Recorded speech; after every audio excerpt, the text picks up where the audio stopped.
नमस्कार, सियासी गलियारा देख रहे हैं आप। आपके साथ मैं हूं साकिब सुमन। सियासी गलियारे में हम आपको रूबरू कराते हैं प्रदेश के सियासी उथल पुथल से, सियासी अपडेट से।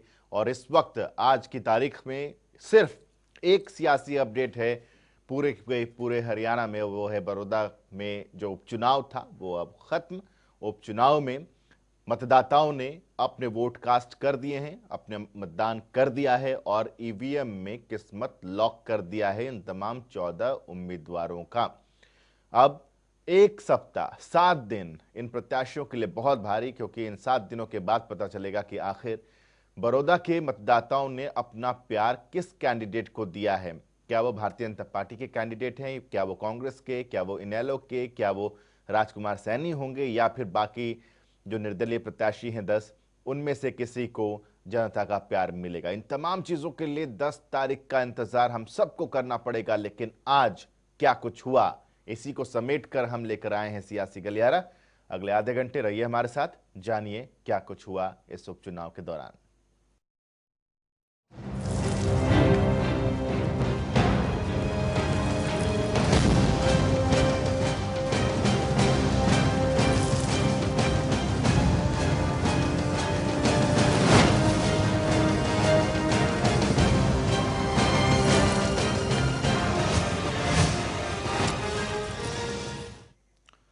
आज सुबह से ही लगातार जनता टीवी ने इस बड़ौदा उपचुनाव पर आपको हर बड़ी और हर छोटी जानकारी दी है। मां कवरेज जनता टीवी की टीम की तरफ से की गई।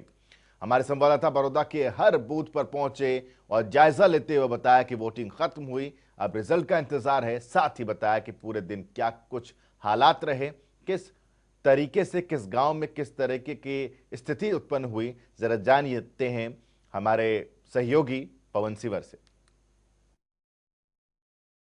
बड़ौदा विधानसभा उपचुनाव के लिए जो मतदान का समय था वो संपन्न हो चुका है। इस वक्त मैं भैंसवाल कला गांव में हूं, जो बीजेपी जेजेपी के गठबंधन के उम्मीदवार योगेश्वर दत्त का गांव है। उस गांव के सरकारी स्कूल का जो ये मतदान केंद्र है, इसके बाहर ये लॉक जो है वो लगा दिया गया है, यानी दरवाजा जो है वो बंद कर दिया गया है।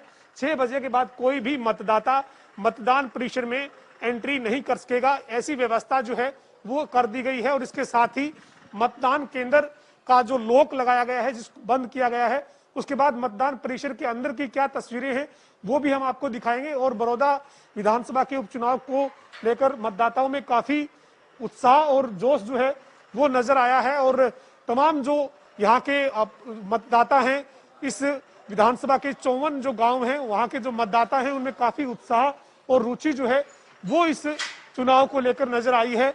और मतदान परिसर के अंदर आप देख सकते हैं कि जहां ईवीएम जो मशीनें हैं उनको जो पोलिंग पार्टियां लेकर जाएंगी, उनकी तैयारियां जो है वो शुरू कर दी गई है। और पूरे तरीके से जो है वो अब किसी को भी मतदान केंद्र के अंदर नहीं आने दिया जाएगा, चूंकि मतदान की जो चुनाव की जो प्रक्रिया है वो अब संपन्न हो चुकी है। मतदान का समय जो है वो खत्म हो चुका है। और ये जो है वो भैंसवाल कला का सरकारी स्कूल है, जहां पर तमाम जो इस गांव के मतदाता हैं उन्होंने दिन भर में आज अपने अपने प्रत्याशियों के लिए यहाँ पर वोट जो है वो कास्ट किया है।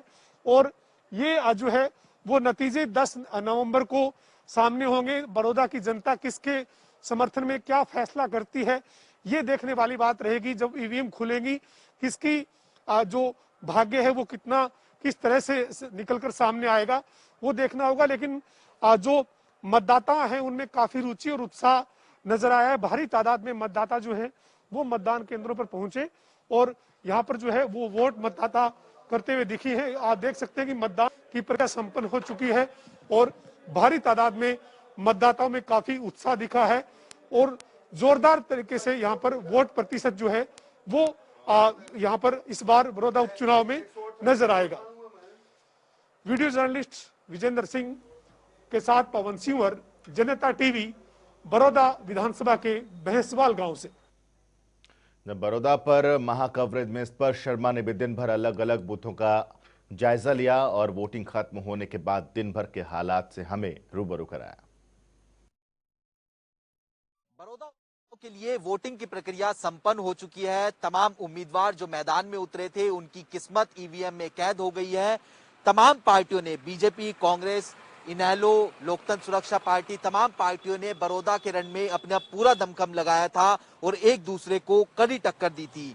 अब जब 10 तारीख को परिणाम आएंगे तो देखने वाली बात यह रहेगी कि किस उम्मीदवार के घर पर पार्टी बनती है और किस उम्मीदवार के घर पर दिवाली मनाई जाती है। आपको बता दें कि तमाम उम्मीदवार, कांग्रेस की तरफ से इंदुराज नरवाल थे, बीजेपी की तरफ से योगेश्वर दत्त थे, इनेलो की तरफ से योगेंद्र मलिक थे। तमाम उम्मीदवारों की जो किस्मत है वो कहीं ना कहीं जो है अब ईवीएम में कैद हो गई है और अब जब नतीजे आएंगे तो किस तरीके के परिणाम निकलकर सामने आते हैं और इस परिणाम के किस तरीके से दूरगामी प्रभाव हरियाणा की राजनीति पर पड़ेंगे, ये काफी महत्वपूर्ण रहेगा। कैमरामैन ललित के साथ स्पर्श शर्मा, बड़ौदा। और बड़ौदा के ही चिढ़ाना गांव में हमारे संवाददाता राम सिंह मार ने भी महा कवरेज के दौरान और वोटिंग खत्म होने के बाद माहौल का जायजा लिया। आज मतदान बड़ौदा उपचुनाव के लिए कराया गया और सुबह 7 बजे से शाम के 6 बजे तक मतदान की जो प्रक्रिया थी वो यहाँ की गई। अभी 6 बज चुके हैं और मतदान प्रक्रिया है वो पूरी तरह से ख़त्म हो गई है। जितने भी वोटर थे वो लगातार कोविड महामारी के तहत जो गाइडलाइन जारी की गई थी उसके तहत उन्होंने वोट डाला और प्रशासन ने भी पूरी मुस्तैदी के साथ यहाँ अपनी जो ड्यूटी है उसका कार्यान्वयन करते हुए कहीं ना कहीं पूरी पारदर्शिता के साथ ये जो उपचुनाव है उसको कराने की कहीं ना कहीं जिम्मेदारी उनको दी गई थी, उसको पूरी तरह से यहाँ किया गया है। गोहाना से जनता टीवी के लिए राम सिंह मार। बड़ौदा चुनाव में राजनीतिक दलों के प्रत्याशियों ने तो नाम मात्र का चुनाव लड़ा है, क्योंकि असली चुनाव तो दिग्गजों के बीच लड़ा गया, जिसके फैसले पर पूरे प्रदेश की निगाह टिकी हुई है, जो 10 नवंबर को आने वाला है।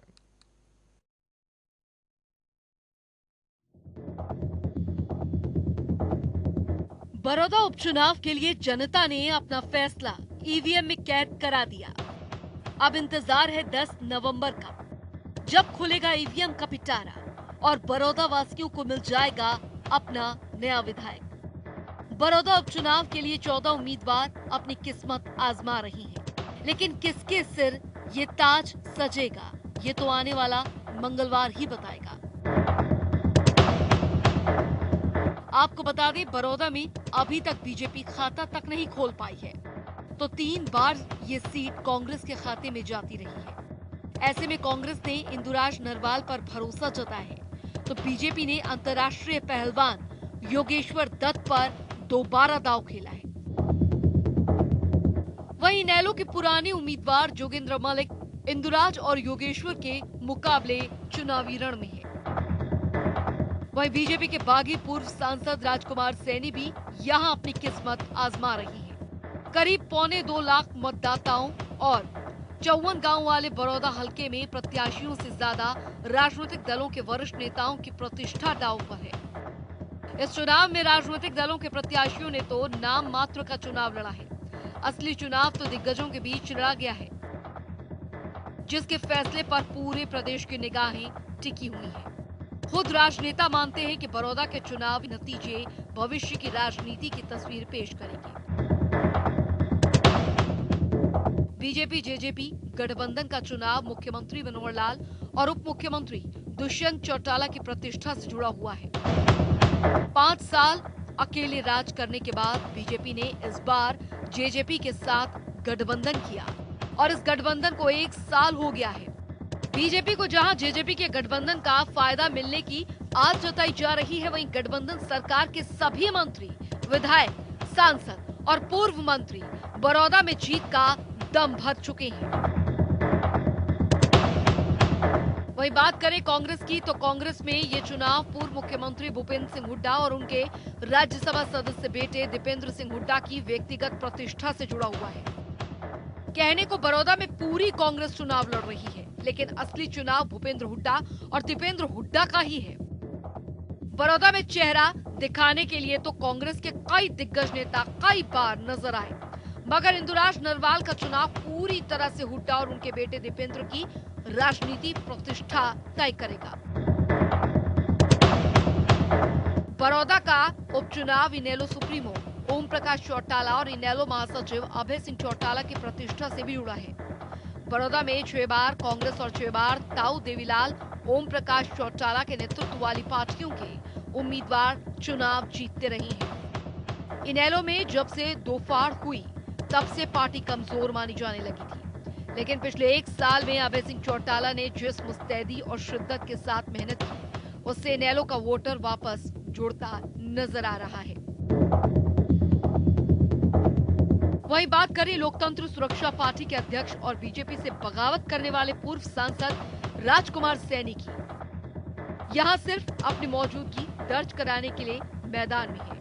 उनके चुनाव में खड़े होने का किसी को फायदा हो न हो, लेकिन गैर जाट और पिछड़े मतों में बिखराव का कारण जरूर बन सकते हैं। ब्यूरो रिपोर्ट, जनता टीवी।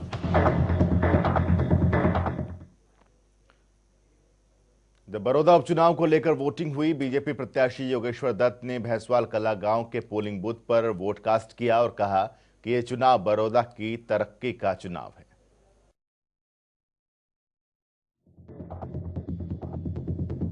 बड़ौदा उपचुनाव को लेकर रैलियां हुई, वादे हुए, एक दूसरे पर जुबानी जंग हुई और इसके बाद आखिरकार जनता का दिन भी आया। हालांकि इस दिन का फैसला आना तो अभी बाकी है, लेकिन बड़ौदा हलके की जनता ने आज अपना फैसला ईवीएम में कैद कर दिया है। बीजेपी प्रत्याशी योगेश्वर दत्त ने भैंसवाल कला गांव में अपना वोट कास्ट किया। वोट डालने से पहले योगेश्वर दत्त अपनी अकेडमी पहुंचे, जहां उन्होंने पूजा पाठ की। जनता टीवी से एक्सक्लूसिव बातचीत करते हुए योगेश्वर दत्त ने कहा कि ये चुनाव बड़ौदा की तरक्की का चुनाव है, बड़ौदा की विकास की लड़ाई है। देखिए, बहुत जरूरी है और ये बड़ौदा के हक की, बड़ौदा के विकास का ये चुनाव है और इस बार लोग विकास के नाम पे चुनाव वो वोट डालेंगे। काफी मेहनत की है योगी भाई आपने इस चुनाव के लिए। पिछली बार भी आप चुनाव के मैदान में थे, इस बार भी आप चुनाव के मैदान में। भाई साहब, आपको लगता है कि जनता का जो प्यार आपको मिल जाएगा? बिल्कुल, हम एक साल में मेहनत की, जो लोगों के बीच में एक विश्वास जगाया है। हर गाँव में हम मिले हैं, युवाओं से मिले हैं, युवा खिलाड़ियों से मिले हैं और बड़ौदा के हित के लिए हमने लोगों को बोला है कि बड़ौदा के हक की लड़ाई है, बड़ौदा का ये चुनाव है। कुछ इम्पोर्टेंट मुद्दे थे जिनको लेकर आप इस चुनाव में उतरे थे, खासतौर पर खेल का विकास, महिला सुरक्षा, इन सब मुद्दों को लेकर कैसे आप देखिए, चाहे किसानों का मुद्दा हो, चाहे महिलाओं की सुरक्षा की बात हो, खेलों की बात हो, शिक्षा की बात हो, हर चीज को, हर समस्या को लेकर मैं आगे चला हूँ कि ये समस्या दूर हो। वोट डालने से पहले योगेश्वर दत्त ने अच्छी राजनीति का भी परिचय दिया। दरअसल जब योगेश्वर दत्त भैंसवाल कला के पोलिंग बूथ पर जायजा ले रहे थे, तो उसी दौरान कांग्रेस प्रत्याशी इंदुराज नरवाल भी पोलिंग बूथ पर निरीक्षण कर रहे थे, तो दोनों ही उम्मीदवारों की मुलाकात हो गई। तो वहीं योगेश्वर दत्त और इंदुराज नरवाल आपस में गले भी मिले, जो कि एक अच्छी राजनीति का संकेत है। वहीं योगेश्वर दत्त की मां ने जनता टीवी से खास बातचीत में कहा कि बड़ौदा से योगेश्वर दत्त की जीत निश्चित है। उनके बेटे ने पहलवानी में नाम रोशन किया है, वो राजनीति में भी अपना नाम रोशन करेंगे और बड़ौदा हलके का विकास कराएंगे। बड़ौदा की जनता यही फैसला करती है कि इसको पूरे बहुमत से जिताएंगे। हाँ, आपका बेटा जो है वो कुश्ती में देश का और नाम पूरे विश्व में जो है वो बना चुके हैं, अब राजनीति में है, किस तरह की? अब राजनीति में भी ये वो अपने देश को, अपने गांव को, सबको चमकाएगा और अपने बड़ौदा हल्के का भी नाम ऊंचा करेगा और सबके सारे काम करवाएगा। आप कैसे देखते हैं, उनकी माँ होने के नाते उनके साथ आपकी कैसी भावना है, आप कैसे जुड़े हैं कि अब किस तरीके की जो अब स्थिति, माहौल कैसा देखते हैं? गाँव की बात करें तो गाँव का बहुत अच्छा माहौल है, पूरा गाँव ही इसे योगेश्वर दत्त के साथ जुटा हुआ है। बहरहाल बड़ौदा की जनता ने अपना फैसला ईवीएम में कैद कर दिया है। मंगलवार को हुई इस वोटिंग का अगले ही मंगलवार को पता चलेगा कि बड़ौदा की जनता ने किसका मंगल किया है। जनता टीवी के लिए बड़ौदा से पवन सिवर की रिपोर्ट।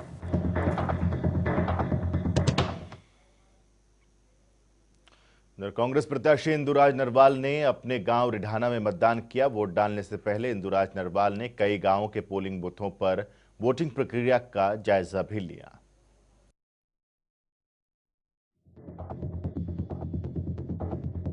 बड़ौदा का उपचुनाव कांग्रेस के लिए नाक और साख दोनों बचाने का सवाल है।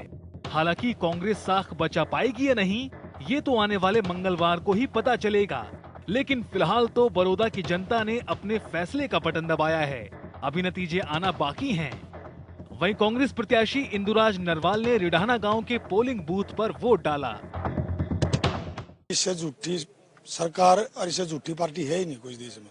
इन्होंने 36 बिरादरी भाईचारा खराब कर दिया। इन्हें जो बेरोजगारी पे 1 नंबर पर हरियाणा माननीय चौधरी भूपेंद्र हुड्डा लेकर आए थे। आप सरकार क्या करे हैं, आज नीचे से सबसे 1 नंबर पर, बिहार से पीछे चलेगा 1 नंबर पर बेरोजगारी।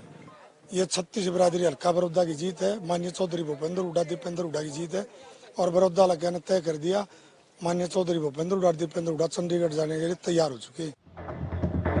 वोट कास्ट करने से पहले इंदुराज नरवाल ने हलके के कई गांव के पोलिंग बूथ का दौरा भी किया और वोटिंग प्रक्रिया का जायजा लिया।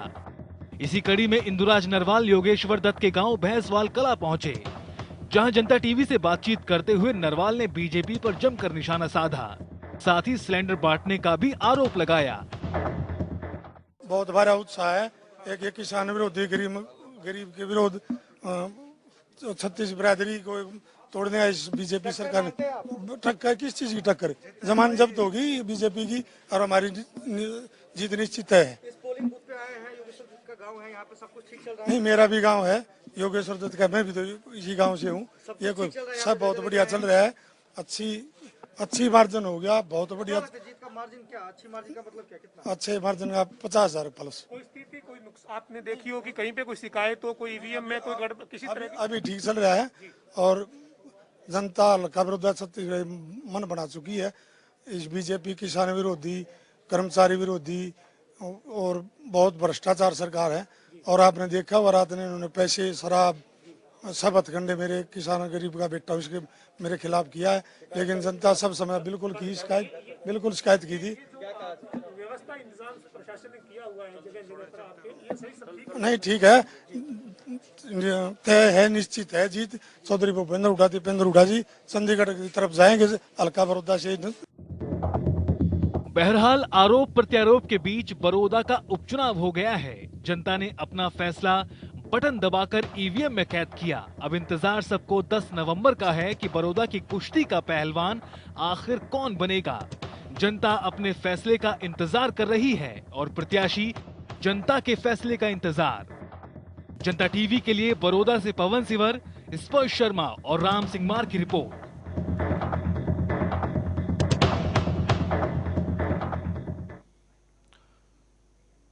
बड़ौदा हलके में उपचुनाव के लिए मतदान हो चुका है और तमाम दिग्गजों की किस्मत ईवीएम में कैद हो चुकी है। इसी कड़ी में इंडियन नेशनल लोकदल के उम्मीदवार जोगेंद्र मलिक ने भी अपना मतदान किया और अपनी जीत का दावा किया।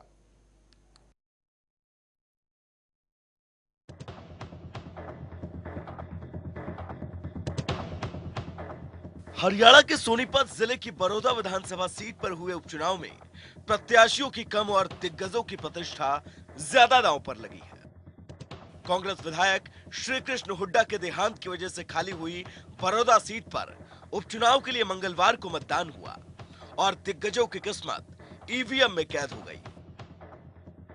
अब इंतजार है अगले मंगलवार यानी कि 10 नवंबर का, जब ईवीएम का पिटारा खुलेगा और यह फैसला होगा कि आखिर किसके लिए मंगलवार मंगलकारी साबित होगा। वहीं ये चुनाव इनेलो की राजनीति में बढ़ती सक्रियता का पैमाना भी तय करेगा। इसी कड़ी में इनेलो के प्रत्याशी जोगेंद्र मलिक ने अपने गांव ईशा खेड़ी में वोट डाला और उन्होंने अपनी जीत का दावा किया। आपको बता दें कि इस दौरान उनके साथ कई समर्थक मौजूद रहे। बहुत अच्छा माहौल चला हुआ है। मैं 2-3 गांव में जाके आया हूँ। वहाँ एक तरफा इंडियन नेशनल लोकदल के फेवर वोटें डल रही हैं। मुद्दे की बात करें तो तमाम पार्टियां कह रही थी कि बड़ौदा का जो है विकास नहीं हो पाया है। कांग्रेस की बात करें तो बीजेपी पर आरोप लगाती है, आप जो है कांग्रेस बीजेपी दोनों पर आरोप लगाते हैं। क्या कुछ मुद्दे जो है आप लोकल देखते हैं कि जिनका जो है विकास जो है नहीं हो पाया, या फिर किन मुद्दों को लेकर जो है लोग जो है वोट डालते हुए यहाँ नजर आ रहे हैं? देखिए, जब चौधरी ओम प्रकाश चौटाला जी का राज था यहाँ पर, मैं काम की बात बता रहा हूँ आपको, शुगर मिल उन्होंने लगाया, नई अनाज मंडी, नई सब्जी मंडी उन्होंने लगाई, बड़ी ब्राह्मण गांव है वहाँ इंजीनियरिंग कॉलेज उन्होंने खोला। ऐसे बड़े प्रोजेक्ट जो चौटाला साहब ने की लगाए, जैसे शुगर मिल, ऐसा एक भी काम भूपेंद्र हुड्डा गिनवाए कि उसने बड़ौदा कम काम किया। और ना ही बीजेपी जेजेपी इस ठगबंधन ने काम किया। तो विकास की तो जहां मैं आपको बात बताऊं, यहाँ किया तो सिर्फ ओम प्रकाश चौटाला जी ने किया, उसके बाद यहाँ कोई विकास नहीं हुआ। वहीं योगेंद्र मलिक ने कहा कि एक सीट वाली ही पार्टी पूरी 90 सीटों पर अपना दबदबा बना कर दिखाएगी। बीजेपी की बात करें, ये कहती है भारतीय जनता पार्टी की एक सीट वाली पार्टी जो है इस तरीके की सपने देख रहे हैं कि आने वाले समय में राजनीति बदल जाएगी, प्रदेश में जो है माहौल जो है उल्टा हो जाएगा सरकार के खिलाफ। इन सब चीजों को किस तरीके से देखेंगे? एक सीट से ही 2 सीटर, 2 सीट से ही 3 सीटर, फिर आगे 90 तक जाते हैं। ये तो उनकी छोटी सोच है कि वे एक सीट वाले कैसे सोच सकते हैं। ये तो सबका अधिकार होता है मेहनत करना और अपना अधिकार मांगना। तो ये तो उनकी छोटी सोच है। ये 100% जब ये सीट निकल जाएगी ना और जब बीजेपी की सरकार गिरेगी तब उनको पता लगेगा एक सीट वाली पार्टी क्या कर सकती है। बड़ौदा उपचुनाव के लिए मतदान हो चुका है और बड़ौदा वासियों ने अपने विधायक के लिए मतदान भी कर दिया है। ऐसे में अब इंतजार है तो 10 नवंबर का, जब ईवीएम की पेटियां खुलेंगी और बड़ौदा वासियों के विधायक का नाम सबके सामने होगा। कैमरामैन ललित के साथ स्पर्श शर्मा, बड़ौदा। जी हां, तो सियासी गलियारे में आज हमने आपको बड़ौदा में हुए इस उपचुनाव के हर एक पहलू से रूबरू कराया। हमने आपको बताया कि किस तरीके से हमारे तमाम सहयोगियों ने आज आपको हर एक वोट से रूबरू कराया है। आपको बताया कि आखिर बड़ौदा में जो उपचुनाव हुआ उसके पीछे और आगे की कहानी क्या है। यहां से एक अध्याय खत्म तो एक अध्याय शुरू, और इंतजार की घड़ियां अब शुरू हो जाती हैं, क्योंकि 10 तारीख को पता चलेगा कि आखिर प्यार किसे मिला है बड़ौदा के मतदाताओं का। आज की पेशकश में अभी के लिए बस इतना। एक छोटा सा ब्रेक के बाद महाबहस देखिए मेरे साथ, जिसमें बात बड़ौदा उपचुनाव की ही होगी।